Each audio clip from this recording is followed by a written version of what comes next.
Hello everyone, welcome back to Career Jumpstart. Today what we're going to be doing is we're going to be talking about resume formatting. Resume formatting is very important because it's important to have a nice clean resume. You don't want something that's too out there. You don't want to use something that has like way too much colors. You should just have something that's really clean and looks put together and looks like you've actually put some time and effort into making it good. So we're going to kind of go over some ways to format your resume and talk through some of those ways and best suggestions. So let's get started. First off, what I really strongly suggest is that you do this in Word.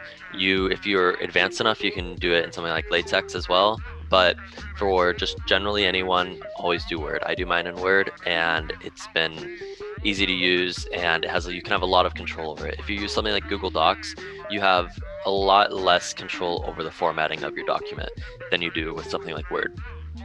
So let's kind of talk about where we get started. First off, you want to just create a new blank document. You don't want to use one of the pre-formatted Word resume templates because those are really difficult to use because they're so limited in what you can do with them. You really can't make any adjustments to the formatting. You just are stuck with what they have. So first of all, when I first come here, I have this blank document.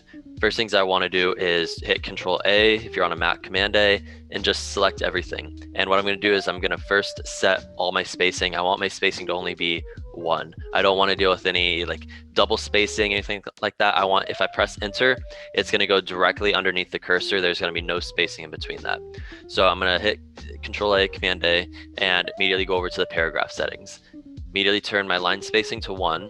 And I'm also going to remove the space after the paragraph. So you can see what that does is if I start typing, I also would recommend you to use just a clean font. I typically use Times New Roman. Obviously, don't use something like Comic Sans on your resume. Just use something standard. So I'm going to show this in Times New Roman. But if I have Times New Roman with the spacing, you can see how I write test and it's right here. I press Enter and now it's immediately after. So everything that comes is going to be immediately after. This allows you to really have control of your spacing, and we'll get into a little bit how to really control your spacing. But this is a very good start just to have it like this. So first off on your resume, you're going to want the header field. In Word, you can have a header field if you highlight your cursor in like the upper middle of the document and just double click. This brings you into a header section. What you want to do is you want to center your cursor, because typically this goes in the center. If you really want to, you can put your name and stuff on the left and then other information on the right. It's really up to you how you decide to do this. But what I'll do is I'll just kind of write my name. You can have it in all caps. You can have it lowercase. Actually, let me put this in lowercase. I typically enjoy it better this way. So also, let's make sure that, because whenever you go to the header, it has a different formatting than the rest of the document. So let's just make sure that everything back here is consistent again. So highlight everything, change your text back to what you want. Paragraph settings should still stay the same. So here we go. I'm at Jarod Saxberg right now. And typically this should be one of the biggest things on your resume. You just want this to stand out. So I'm going to put this at 16, for example. Then I want to enter, and this line would be like your address. And this is obviously going to be less size font than the rest. So your address would be here. I also would like to bold my name usually just to make it stand out. I use bold as a way to make stuff stand out on my resume. So I'd have my name, address, and then a lot of things is to keep, or a big thing is to keep consistency as well. So typically these two lines I'll keep the same size. So I'll have my address, and then this is my contact information will be below this. So this is just a nice subtle header. Doesn't have to be too much. You just name, your address, your contact information right at the top. Contact information is important because obviously if you're sending this somewhere, they need a way to contact you. This can be a personal email, this can be your school email, phone number. I also will include possibly a link. So if you want to send a link to your GitHub profile, you can do that. A link to your LinkedIn as well also works. So I typically tend to just do email, phone number, and one link on here. So that's usually all I have in the header. So if you double click, you can leave that. It's going to show gray, but don't worry, whenever you go back to convert it to a PDF or something, it's not going to be gray anymore. It'll turn black.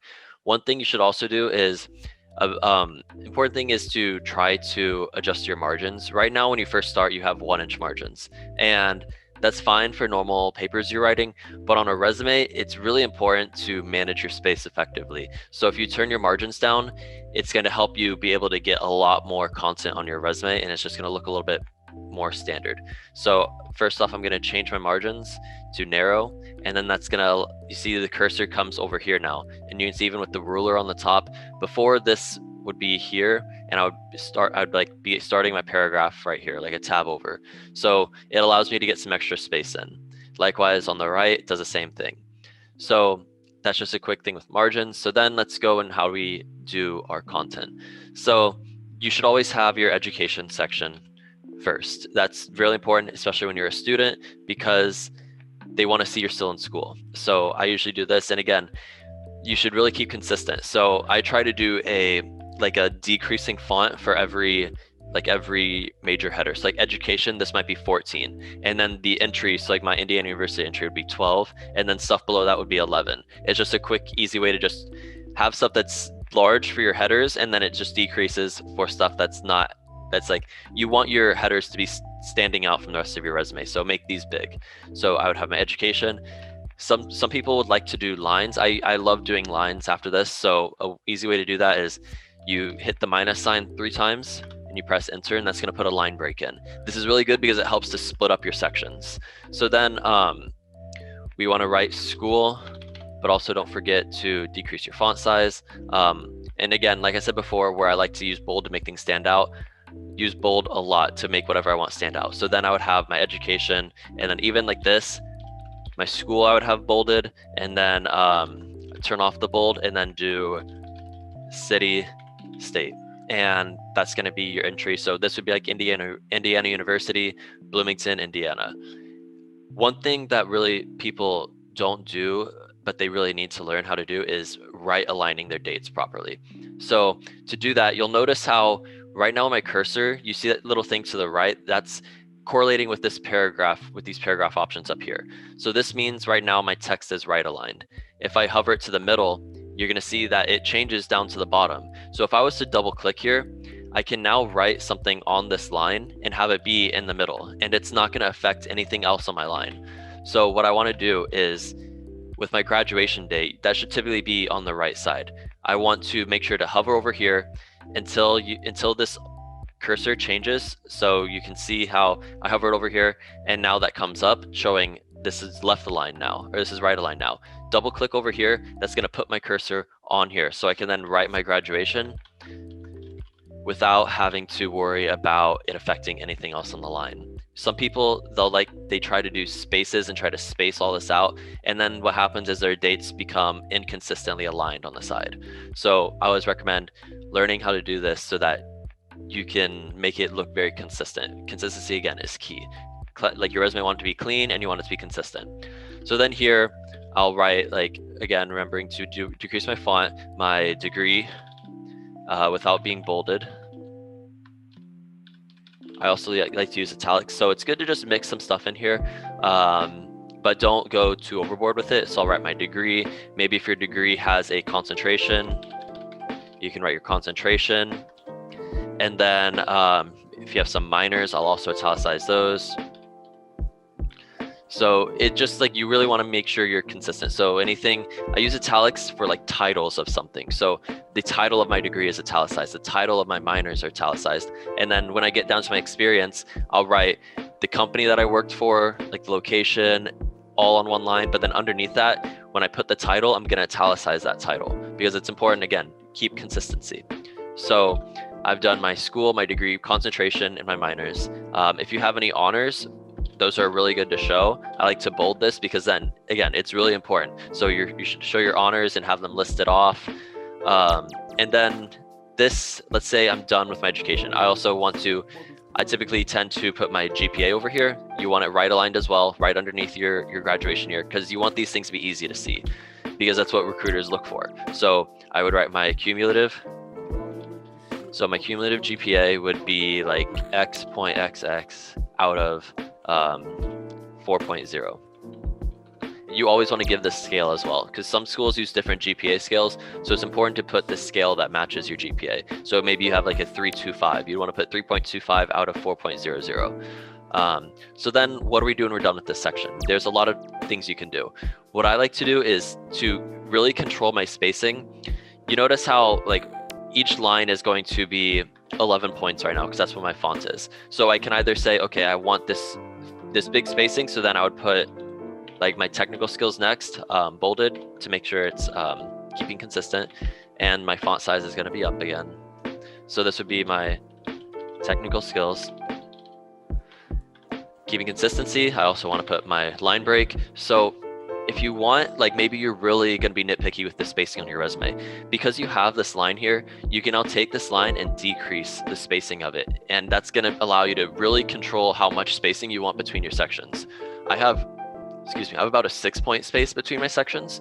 So it gives a little bit of room, and it allows me to save room later on. Like I can maybe fit an extra line into my resume because I've decreased these a little bit. Again, with a resume, you have only one page to work with. You want to fit as much as you can into that one page. So then technical skills, you'd want to list them off just like usual, decreasing your font size. So I would write like programming languages, in a list. So then I would bold these because you want these to stand out, and then the list though would be unbolded, just like the honors up there.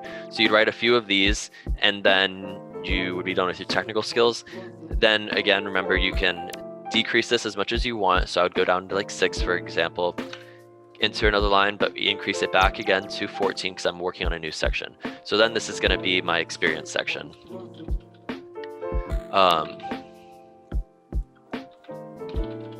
So my experience session, I want to put these lines again, and bam, I'm keeping consistency again. So with experience, this is where you're going to highlight what you're working on. So I would write my company. So maybe I work for, I can just write company. Oops, it tabbed over. So company, I would have that bolded because you want the company to stand out. Then you want to write the location. So like the city, state. And then what I typically do is I'll put a new line. And now this is where I'm going to be writing about the position I had. So I'd write my position within the company. So maybe like software engineering internship would be written here.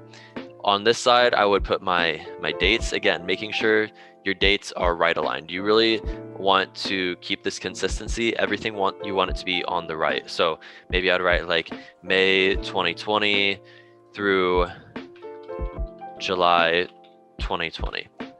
And one thing to note is a lot of people, this hyphen can change on people. Word will do some auto-correcting. So the way to recognize what's going on with that hyphen is if I was to write a word, put a hyphen, put a space, and then start typing something else, you see how it's going to stay just that small hyphen. But if I put a space after this, it's now going to turn into that longer hyphen. So make sure you're watching out for that, just to make sure these hyphens are consistent. It's very small, it's very subtle, very nitpicky, but sometimes people will look at that and decide, oh, they didn't look at their resume close enough, so I'm going to throw this resume away. Because you got to understand, these companies are getting so many resumes from so many people. If there's one little thing like that that can allow them to just throw away a resume, then they might do that, but they might overlook it. It's really something that you don't want to risk. So really make sure to keep these consistent. So then once I have put my date in, now it's going to be my bullet points. The great thing is all I have to do is just click the bullet points, start writing my list, and all my spacing is still going to be the same.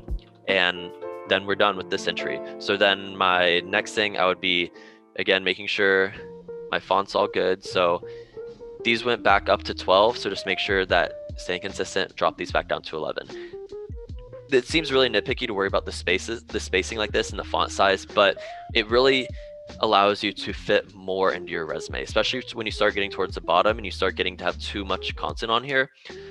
This control over your size of text and your spacing can really allow you to get maybe 1 or 2 more lines in, and that's really good because it can give you an extra bullet point to write about some stuff you did, or maybe you can get an extra like list for your technical skills, whatever. It's really important. Again, this is one page. You want to sell yourself in this one page, so you want to get the information that you can into this one page. One thing that's really helpful is because you've already done this, you can just copy and paste this, and it's gonna match the formatting exactly. All you gotta do is now you change company, if the location changed, change your position, change your bullet points, change the dates, and this consistency is still gonna remain. So maybe I have 3 companies in here, and I want to write them all there. You can either include a space in between these entries, or you don't have to, and you can put them one after the other. Again, saving space, using it as efficiently as possible. I don't have any spaces in between mine, but you can do whatever works best for you. So then this is typically the order we recommend people to go: education, technical skills, experience. Then from after this is up to you.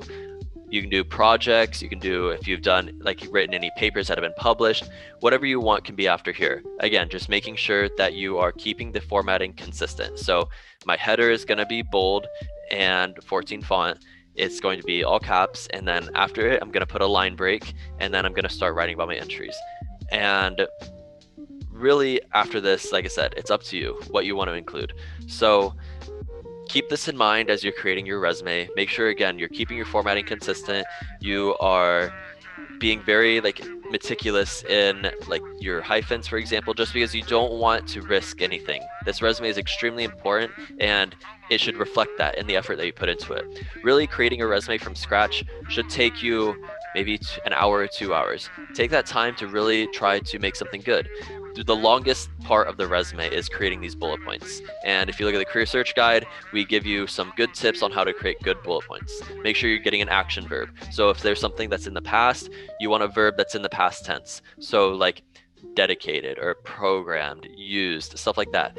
If you're currently doing it, then you want that to be in present tense. So like for something with career service, I would say interview, create, coordinate, instead of interviewed, created, coordinated. It's currently going on, so I'm still doing these interviews. I haven't done it in the past. So really make sure these bullet points are good. You want that action verb. Then you want to write what you did in that position, and then you want to write the outcome. Like, what was the result of that? So then, yeah, other than that, I think this is a pretty good template. You guys should take this and work with it, and you can change this to match how you want. Maybe you don't want this stuff bold or capitalized, you can change that. But really, again, take this time to make something good, because this resume is the only document that's the company knows about you at the start. They haven't interviewed you yet. They haven't even seen whoever you are. All they get for you is this one-page document. You need to make sure it's good, it's clean, and it's consistent. And with that, I hope this was helpful. I hope you can use this to create a good resume, and definitely once you get it, turn it into Handshake. And if it's clean, if it looks good like this, we'll approve it right away. But we'll also be willing to give feedback if anything we see needs to be changed. So with that out of the way, thank you for joining us on Jumpstart, and good luck. Good luck with your resume, good luck with applying, and I hope this was helpful.